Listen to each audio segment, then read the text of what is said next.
రోగశయ్య మీద యెహోవా వానిని ఆదరించును. ఆమేన్. రోగం లేని వారు ఎవరైనా ఉన్నారా? రోగం రానివారు, జీవితంలో రోగమే రానివారు అసలు ప్రపంచంలో ఎవరు ఉండరు కావచ్చు కదా. ఏదో ఒక సందర్భంలో చిన్నదో పెద్దదో ఏదో ఒక రోగము వ్యాధి ప్రతి మనిషికి వచ్చే ఉంటుంది. ఎందుకంటే శరీరం, సామెతలు ఉన్నాయి, కొన్ని సామెతలు లోక సామెతలు కదా. ముక్కున్నంత కాలం చీముడు వస్తూనే ఉంటుందట, జలుబు అయితేనే ఉంటుందట కదా. మనం శరీరంతో ఉన్నాం కాబట్టి శరీరంలో రోగాలు వస్తాయి, సమస్యలు వస్తాయి, పోరాటాలు వస్తాయి, శోధనలు వస్తాయి, ఎన్నో రకాల కీడులు కూడా ఎదురవుతూ ఉంటాయి. కానీ మనము నశించిపోకుండా దేవుడు కాపాడినాడు. ఈ వాగ్దానం ఏమై ఉన్నదంటే రోగశయ్య మీద వాని ఆదరించును. ఈ సంవత్సరంలో ఈ వాగ్దానం మనము స్వతంత్రించుకుందుముగాక. ఆమేన్. బైబిల్లో ఒక భక్తుడున్నాడు, అతని కూడా రోగం వచ్చింది. ప్రార్థిస్తున్నాడు, దేవా నన్ను విడిపించవా, నాకు స్వస్థత ఇయ్యవా, నాకు విడుదల ఇయ్యవా, నాకు ఆరోగ్యం ఇయ్యవా. భరించలేకపోతున్నాం. మనం కూడా అడుగుతాం కదా, ఎన్నోసార్లు అడుగుతాం కదా. ప్రార్థన చేయకుండా ఎవరైనా ఉన్నారా? అనారోగ్యం వచ్చినప్పుడు పోని దానికి అదే వస్తుంది, దానికి అదే పోతుంది పో అనుకుంటామా? మనం ఎంత ధైర్యవంతులమైన అనారోగ్యం వచ్చినప్పుడు, శరీరంలో కొంత నలత వచ్చినప్పుడు, ఎంత స్ట్రాంగ్ పర్సన్ అయినా కూడా అనారోగ్యం వచ్చింది అని అంటే తప్పకుండా కొంచెం మెల్ట్ అవుతారు, కొంచెం అన్న బాధపడి ప్రార్థన చేస్తారు. ప్లీజ్ యేసయ్యా ఇంకెంతకాలం భరించాలి, నన్ను స్వస్థపరచవా అని అడుగుతారు. అట్లనే ఆ భక్తుడు కూడా, ఇప్పుడు మనం మాట్లాడుకుంటున్న భక్తుడు, అతను మంచి ప్రార్థన పరుడు, భక్తి పరుడు, అనేక ఆత్మలను ప్రభు కొరకు రక్షణలోకి నడిపించిన వాడు, ప్రభు కొరకు చాలా హింసలు పడినవాడు, ఆయన కొరకు చాలా ప్రయాణాలు చేసిన వాడు. అయితే అతను దేవుని కొరకు గొప్ప గొప్ప కార్యములు ఎన్నో చేసినటువంటి మంచి ప్రవక్త అని కూడా చెప్పుకోవచ్చు. అయితే అతను అనారోగ్యం వచ్చినప్పుడు ప్రార్థిస్తున్నాడు, నన్ను విడిపించు, నన్ను విడిపించు. అలాగా అతను 3 సార్లు ప్రార్థన చేసినాడని వాక్యం సెలవిస్తుంది. అతను ఎవరు అని అంటే పౌలు భక్తుడు. అయితే ఆ పౌలు భక్తునికి ఉన్న అనారోగ్యాన్ని బట్టి, దేవా నన్ను స్వస్థపరచవా అంటే దేవుడు ఆదరణ మాటలు పలికినాడట అతనితో. ఏమని ఆదరణ? నా కృప నీకు చాలును. హల్లెలూయా. నా కృప నీకు చాలును అనే మాట మన ప్రతి అనారోగ్య సమస్యలో మనకు అది వర్తిస్తుంది.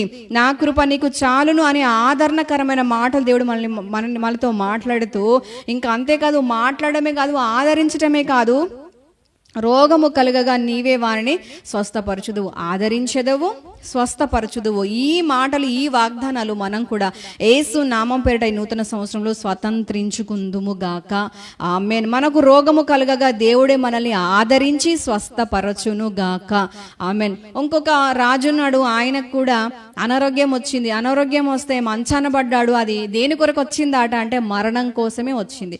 మరణం కోసం వస్తే దేవుడు అతన్ని స్వస్థపరిచినాడు. ఎట్లా స్వస్థపరిచినాడు అంటే, అతను ఒక మంచి భక్తిపరుడైన రాజు. మంచి సాక్ష్యం ఉంది. హిజ్కియా రాజుకి మరణకరమైన రోగం వచ్చినప్పుడు అతను ఏడుస్తున్నాడు, గోడ తట్టు ముఖం తిప్పుకొని. ఎందుకు ఏడుస్తున్నాడు అంటే, ముందుగా ఏం జరిగిందంటే యెషయా ద్వారా వర్తమానం వచ్చింది, ఈ రోగము నీ మరణం కోసం వచ్చింది కాబట్టి నీ ఇల్లు చక్కబెట్టుకో అనే మాట అతనికి చెప్పబడిన తర్వాత, అతను ఎంతటి ముసలి వాళ్ళైనా, ఎంత లైఫ్ ఎంజాయ్ చేసిన వాళ్ళైనా చివరి మూమెంట్లో నువ్వు చచ్చిపోతున్నావు అంటే దేవుడు ఇంకా నాకు అవకాశం ఇస్తే బాగుండని ఆశ కలుగుతుంది.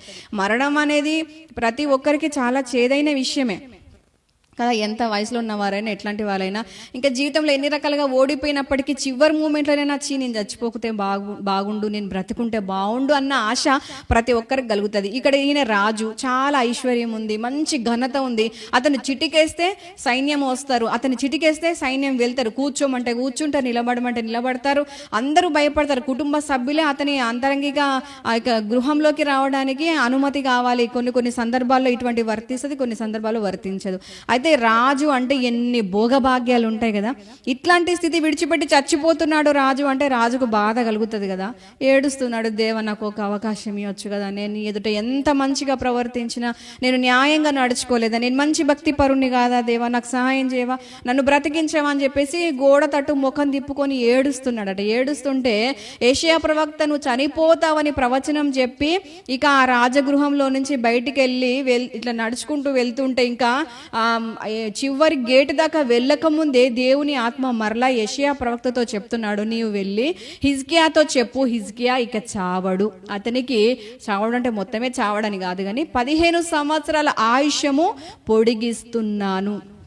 ఎందుకంటే ఇంకా నా కొరకు బ్రతకడానికి, నా కొరకు కార్యం చేయడానికి, నా ప్రజలను ఆదరించడానికి అతనికి నేను ఇంకా ఆయుష్ పొడిగిస్తున్నాను, నువ్వు వెళ్ళి చెప్పు అని చెప్పేసి యెషయా ప్రవక్తకు చెప్పినప్పుడు అతను వెళ్ళి దేవుడు చెప్తున్నాడు నీవు స్వస్థపరచబడతావు, దేవుడు చెప్తున్నాడు నీవు విడుదల పొందుకుంటావు, దేవుడు చెప్తున్నాడు నీకు ఇక 15 సంవత్సరాల ఆయుష్యము పొడిగించబడుతుంది అని చెప్పేసి చెప్పబడిన తర్వాత అంజురపు పండ్ల ముద్ద తీసుకొని వచ్చి ఇక యెషయా భక్తుడు హిజ్కియాకు రోగం కలిగిన స్థలంలో పెట్టినప్పుడు అతను స్వస్థత పొందుకున్నాడని వాక్యం సెలవిస్తుంది.